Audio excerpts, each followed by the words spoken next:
राधा कृष्ण चरण कमलेभ्यो नमः। वसुदेव सुतं देवं कंस चाणूरमर्दनं देवके परमानंदं कृष्णं वंदे जगद्गुरुं। श्री नंद नंदन तुंगी ताई दुग्धपान।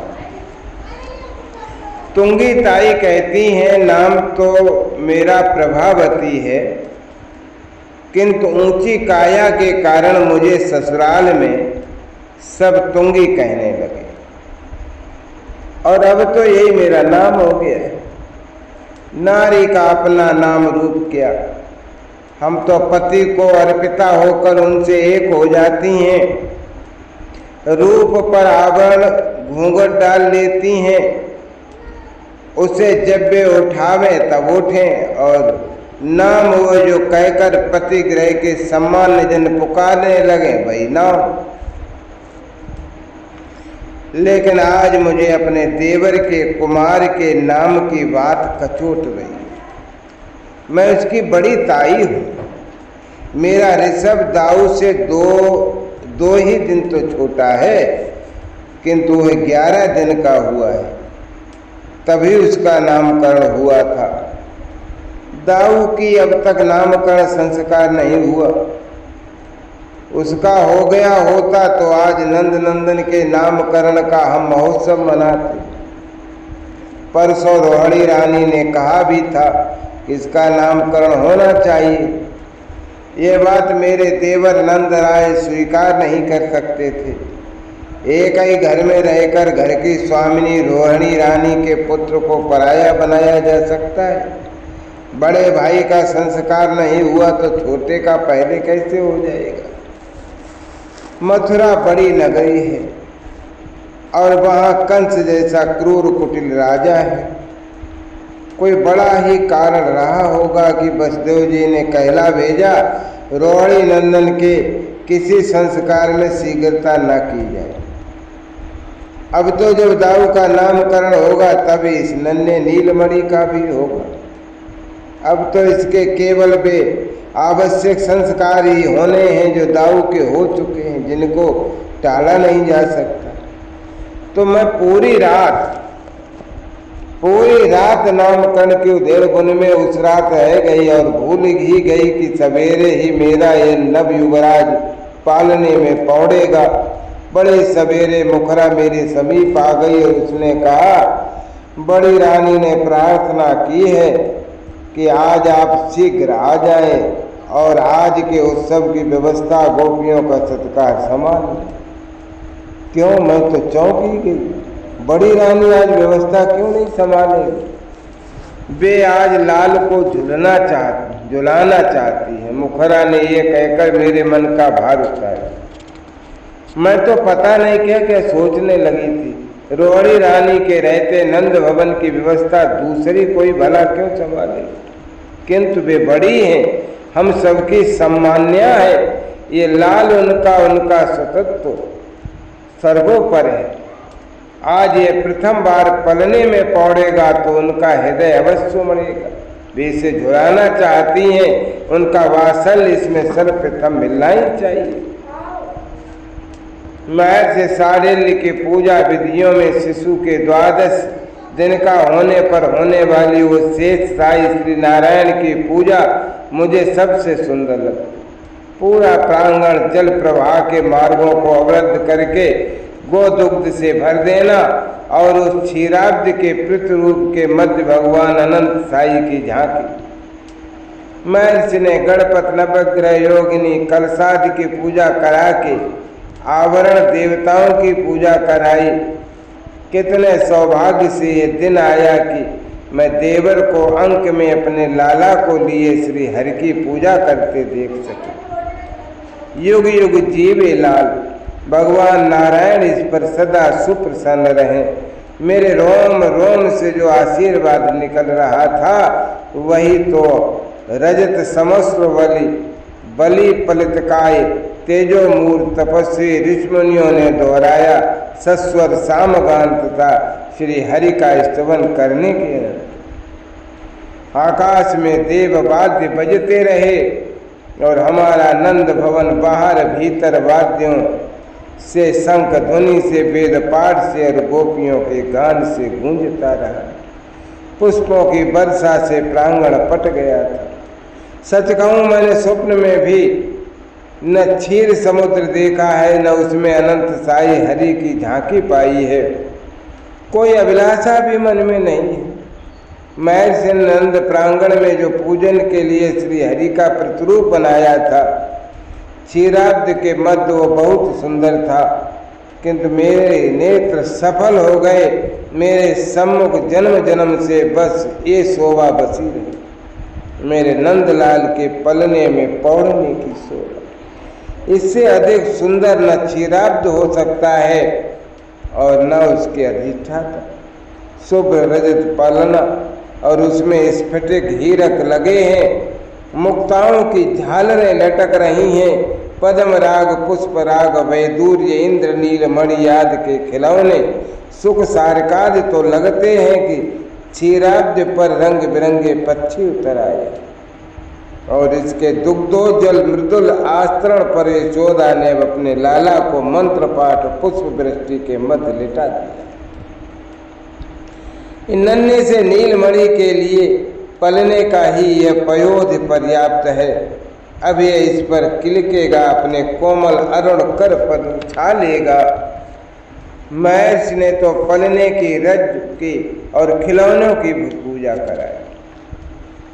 विप्रगण स्वस्थ पाठ कर रहे हैं और गोपों में तो आज मेरे इन देवर के बड़े भाई तक नाचने लगे।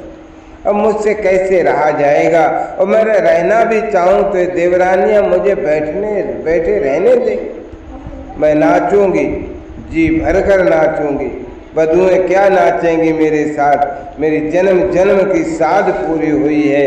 मेरे देवर का लाल पलने में खिलक रहा है, मेरे सम्मुख मैं क्यों बैठी रहूं। ये मधुमंगल हमारे मध्य ताली बजा बजा कर कूद रहा है और दाऊ दोनों कर भूमि पर टेके पलने की गति के साथ अपना सुंदर मस्तक आगे पीछे करता झूम रहा है। हम सब नाचती नाचती थक गई, किंतु रोहिणी रानी को आज किसी की सुध नहीं। ये पलने की रज्जु क्या पा गई, सारे संसार को ही भूल गए। कुछ गा रही हैं, कोई लोरी गा रही हैं, और वो भी इतने मंद सुर में, मानो आस पास ये महोत्सव हो ही नहीं रहा। मानो उनकी लोरी पलने में पौड़ा सुकुमार सुन रहा है। ये तो तन में पुलकित तन परमानंद मगन मन गा रही हैं और इसे देख रहे हैं। ये नन्हा सुकुमार भी न खिलौने देखता है, न हम में से किसी को, और न अपने अग्रज को। ये भी अपनी बड़ी माँ को ही देख देख कर किलक रहा है। अपने कर उठाता है, चरण उछालता है, मानो कुछ कह रहा हो अपनी इन माँ से। हम सब हैं कि चाहती हैं, नाचती हैं, थिरकती आती हैं, समीप स्नेह से चुमकारती हैं कि ये तनिक देख ले हमारी ओर।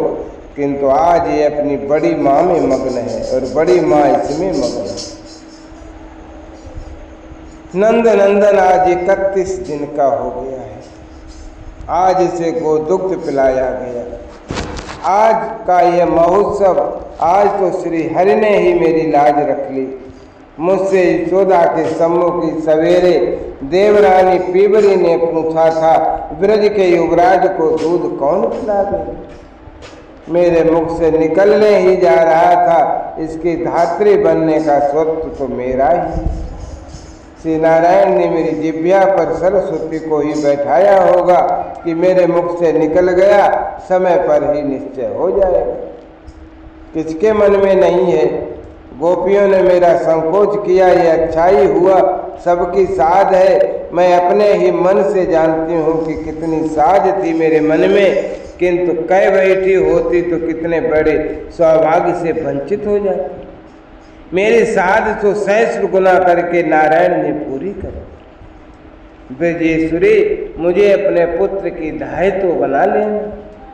एक ने भी मेरा संकोच तोड़कर कह दिया होता तो फिर सब कहती और बेचारी यशोदा बहुत बड़े असमंजस में पड़ जाती। मुझे पीवरी से भी भय था, वो मेरी बड़ी देवरानी है, हंसमुख है और मन में आई बात को झट मुख से कह भी देती। वो अभी मेरे पैर पकड़कर हंसकर कह गई, जीजे तुमने मुझे बचा लिया, मैं तो कहने जा रही थी कि तुम अपने देवर की लाल की धाय मुझे बना, किंतु सोचकर रुक गई कि तुम बड़ी हो, तुमसे स्पर्धा करना मुझे शोभा नहीं देगा। महर्षि शांडिल्य के आदेश से कामदा को 3 दिन से केवल दूध पिलाया जा रहा है। 1 लक्ष कपिला गांवें औषधीय तृणों पर रखी जा रही थीं। उनका दूध सहस्र कपिलाओं को पिलाया जाता था। 1 शत पद्म गंधा कपिला उन सहस्र दूध पीती थी। नंद राय की उत्तम सर्वलक्षणा संपन्ना 10 धेनुओं को इन 100 का दूध पिलाया जाता था और कामदा 3 दिन से इन 10 उत्तम पद्मगंधा गायों के दूध पर ही पल रही थी। ये कामदा है भी तो सुर दुर्लभा नीलोत्पल गंधा कामधेनु। हमारा नीलमण दूसरी सामान्य गौ का दूध प्रारंभ में ही कैसे पीता। कामदा के चारों स्तनों से प्रभात से ही अखंड दूध की धारा झरने लगी थी। गोप तो कहते हैं कि उनके गोष्ठ में आज सब गायों के स्तनों से दूध झर रहा था। अब सब मंदिरों में मुख्य देवता का ही नहीं, उनके परिकर पार्षद सब का सहस्राभिषेक करो, ये अखंड धारा स्नान कराओ इन्हें दूध से। भगवती पूर्णमासी सवेरे नंद भवन पधारी तो उनके करों में छोटा सा दक्षिणावर्त शंख था। इतना सुंदर इतना उज्जवल शंख भी होता है। मैं भगवती के समीप जाकर देखने लगी थी कि सस का ये सहोदर है अथवा सस इसके खंड में से बना। हम सबने ही समझा था कि भगवती आज कुमार को दुग्धपान कराने के लिए शंख प्रसाद स्वरूप देने लाई है। मैंने नेत्रों से संकेत भी किया यशोदा को तथा रोहिणी रानी को भी कि भगवती जिससे शंख दे देंगी वही कुमार को दुग्धपान कराएगी। संकेत स्पष्ट था और सबको स्वीकार भी था। सबकी दृष्टि उस शंख पर और भगवती पर लगी थी, किंतु भगवती ने हम सब में से किसी की ओर ध्यान नहीं दिया। वे किसी के मुख की ओर देखती तो उसका भाव उसके साविलास नेत्र तत्काल कह देते, किंतु भगवती ने किसी की ओर देखा ही नहीं। वे तो आई और आकर उन्होंने नंद नंदन को अंक में उठा लिया। उसे अंक में लेकर हम सबकी ओर लगभग पीठ करके पूर्वाभिमुख होकर बैठ गईं। लाला का सिर दक्षिण किया। ब्रजराज ये तुम्हारे युवराज की धात्री बैठी है, भगवती ने कहा, और हम सब धन्य धन्य हो गई। हमारे नव युवराज की ये जगदम्बा जगधात्री स्वयं धात्री बनेगी। हमको ये अवसर मिलता है, कितनी तुच्छ बात थी। इस शंख का पूजन करो ब्रजराज, भगवती ने आदेश किया। मुझे दूध दो, इसमें मेरा लाल दुग्धपान करे। देवर नंद राय ने भगवती के पदों पर मस्तक रख दिया और मस्तक रखा यशोदा के साथ हम सब ने। इतना सम्मान इतना सौभाग्य गोकुल का, गोकुल के इस नन्हे युवराज का हम सबको लगा कि हमें चारों पुरुषार्थ एक साथ प्राप्त हो गए। साक्षात योग माया हमारे इस लाल की स्वयं धात्री बन रही। सबके सब ऋषियों के कंठ भी भर आए।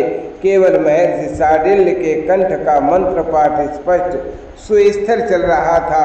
उन सर्वज्ञ को पहले से ही पता होना आश्चर्य की बात नहीं है कि वे उस शंख का मार्जन करने लगे। कामदा के स्तनों से तो प्रातः से ही दूध झर रहा था, किंतु बछड़े के पिए बिना तो गौ का दुग्ध शुद्ध नहीं माना जाता। कामदा का उसके दुग्ध के समान उज्जवल बछड़ा सौष्ठव बहुत चंचल है। वो बार बार पकड़कर लाने पर भी माता के स्तनों से मुख नहीं लगाता था। सब देवताओं का पूजन हो गया था। अग्निदेव को आहुतियाँ प्राप्त हो गई थीं।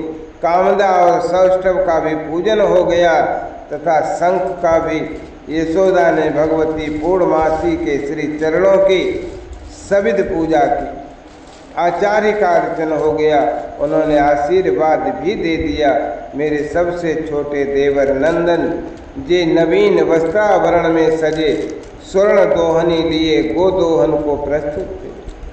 किंतु सौष्ठव जब कामदा के स्तनों को मुख लगावे, वो तो अपने गले में पड़ी मुक्ता माला तथा पुष्प माला को सिर हिला हिलाकर झुलाता कूदने में लग गया था। बार बार भगवती पूर्णमासी के समीप आकर लाल का सिर सूंघने का प्रयत्न करता था और करके कूद जाता था। समझते बछड़े भी बालकों की बातें अधिक समझते हैं। मेरे दोनों देवर सौष्ठव को दूध नहीं पिला पा रहे थे। मधुमंगल उठा और बोला, चल तू दूध पी, मेरी बात नहीं सुनेगा तो दाऊ तेरे कान पकड़ेगा, चल। दूध दूध दाऊ भी समझ गया लगता था। वह उठा और मधुमंगल के पास खड़े सौष्ठव के समीप आ गया। उसे भी लगता था कि ये बछड़ा दूध पी ले तो छोटे भाई को दूध मिलेगा। दाऊ ने हाथ उठाए बछड़े के कान की ओर। भगवती पूर्णमासी के इस अवधूत की बात सभी पशु समझते। सौष्ठव कूद गया अपनी माँ के समीप। उसने कामदा के चारों स्तनों में मुख लगा दिया। इतना पर्याप्त। कामदा का धारो उष्ण दूध भगवान नारायण को अर्पित हुआ और भगवती पूर्णमासी ने शंख में वह दूध लिया। नंदन का मस्तक किंचित उठाकर भगवती ने अत्यंत मधुर सुर में कहा, लाल, ये पद्म मधु मिश्रित श्री हरि का प्रसाद धारो उष्ण दूध है, तू तनिक पी ले इसे। ये नन्ना नीलमणि भगवती के ही श्रीमुख को कब से देख रहा था। बेबी तो इसके मुख से दृष्टि नहीं हटा पा रही थी, लेकिन अब भगवती ने शंख उठाया तो इसे संभवतः उज्जवल शंख बहुत आकर्षक लगा होगा। दोनों कर उठाकर शंख को पकड़ने का प्रयत्न करने लगा और किलकने लगा। मुझे जन्म जन्म ये शोभा नहीं भूलेगी। नन्हे नीलमणि के लाल लाल छोटे ओष्ठ, किलकता दंतहीन खुला छोटा सा मुख, शंख पकड़ने को उत्सुक इसके दोनों उठे लाल लाल हाथ। भगवती ने इसके अधरों से शंख सटाया और एक बिंदु गिरा दिया दूध इसके मुख में। हाथ पैर हिला हिला कर ये दूध का वह बिंदु चाटने लगा। कितनी अद्भुत शोभा है। महर्ष का सुस्त पाठ, मुनियों का सामगान, गोपों का शंखनाद, पुरुषों के कंठ की सोत्साह जय ध्वनि, गोपियों का गान, सब में मानो सतगुणित शक्ति आ गई। मधुमंगल तालियां बजा बजा कर नाचने लगा। ये लो, इसने अंततः शंख को हिला ही दिया और इसके मुख में तनिक नासिका पर चुबुक पर पड़े उज्जवल दूध की ये चटा। अरे, ये तो मधुर दूध को चाटने में मगन हो गया और आनंद से किलक रहा है। भगवती पूर्णमासी दक्षिण कर में शंख उठाए एकटक इसकी ओर देख रही हैं। उनका शरीर अब कंपित होने लगा है। मैंने आगे आकर नम्रता पूर्वक उनके हाथों से शंख ले लिया। मुझे लगता है कि वो शंख अब भी मेरे हाथ में है और भगवती पूर्णमासी के अंक में लेटा नील सुंदर अपने अधर पर चुबुक पर दूध की उज्जवल छटा के लिए दूध चाटते मेरी ओर देखकर अब हाथ उठा रहा है, किलक रहा है। जय राधा जय राधा राधा, जय राधा जय श्री राधा, जय कृष्णा